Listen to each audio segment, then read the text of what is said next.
Welcome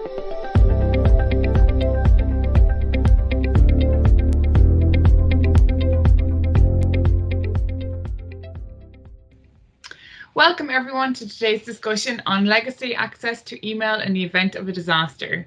Today, Mark and I will be discussing why email disaster recovery is a critical part of IT security. When email goes down, business continuity can go awry. Email downtime means reduced productivity, potential loss of customers, and lower revenue. When an outage occurs, the organization needs a way to restore email as quickly as possible. Also, it's not very cost effective to keep every email in your G Suite or in your Office 365. So welcome back, Mark. Hello, everyone. So let's get started. Do you get many questions from clients in relation to disaster recovery planning? Yes and no, I suppose, is the correct answer. Lots of people talk to us about it, but it's quite often prompted by an event, either internally that they've read or heard about. Unfortunately, lots of our clients are blissfully unaware about the critical nature of their email and their communication and the consequences if a disaster occurs within their organizations. I suppose as an example, most people don't back up Office 365 and they're not aware there isn't a backup inside Office 365. So I think it is, unfortunately, an area that comes up as and when an event occurs. Okay, and when it does happen, what would their worst fears be when it comes to their disaster recovery or the disaster planning? I think, the complexity of starting it can often be an issue. What are we going to do? How are we going to do it? Who's going to sign off? There's cost associated without an obvious benefit. What are the DR decisions that we need to make? So it's often because it's not something that stops the business. It can always be put on the long finger. And because that's not a straightforward process, the complexity can further add to delaying it. Okay. How, I suppose then that brings us on to maybe, bringing in a case study here. How can users maintain access to email during an outage? Maybe you could kind of bring in, someone that we've worked with. Well, I mean, if there is an outage, to get your email system back can take anywhere from minutes to hours, days, weeks, or in the case of the HSE, as we all know, we're into months now before we've got access to legacy mail. So, to mitigate against that, we need high availability, which is very costly in an email platform, or a journaling e-discovery tool like MailMeter, which in real time has a copy of all email accessible outside of your email platform, can give you that access and allow you to recover, without the business grinding to a halt, so that you can focus on the recovery aspect rather than every user needing access to mail that they just can't get until you've resolved the issue.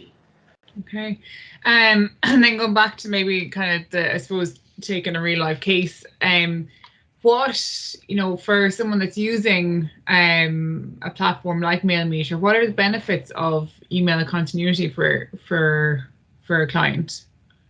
Well, business keeps going. Our core communication device is still email. Our access to what we're doing yesterday, last week, the month before is still contained. That knowledge is still contained mostly in the communication we do with email. So if you have a system like MailMeter, your activity keeps going. If you don't have a system like MailMeter, access to legacy communication, which is key to business, is missing, and it is only apparent how critical that is when you don't have access to it. Okay, so if a disaster occurs and someone has MailMeter, how long does it take users to get access to their legacy emails? You're probably looking from 3 to 4 hours minimum up to a few days, which would be a normal event. I mean, the HSE event we had in Ireland is a once in a decade scenario where we're months away from recovering. But a typical disaster on an email platform, be it a failed disk, etc., and needing to rebuild it, you're talking hours to a couple of days. Okay, and then if you've a system like MailMeter in place, you've access all the time, pretty much. Yeah, so we've had lots of our clients who will lose their email platform. The users can still continue to review, to build access to their legacy data because they're actually using the Mailmeter interface to read emails they've got historically. Okay, and will organizations that use Mailmeter, will they have uninterrupted access to historic email? Yeah, Mailmeter is capturing mail in real time, so up to the second that your email platform goes down, all that mail is safely in Mailmeter. Okay, so then just kind of our final two questions. So what would you recommend that organizations do as soon as possible to ensure legacy access to email data? I know you mentioned before people don't see the urgency around this. So what would your recommendations be? Have a contingency plan in place outside of your email platform. I think that's important. There are archiving features built into email platforms, such as Exchange or Office 365, but if that platform itself goes down, then that is not accessible. So, don't put all your eggs in one basket and have your contingency in a separate repository like a Mailmeter or such like. Okay, so any final tips for our followers today, Mark? It's probably the same one I always say at the end. Just because it's an event we don't want to occur doesn't give us the luxury to not think about it.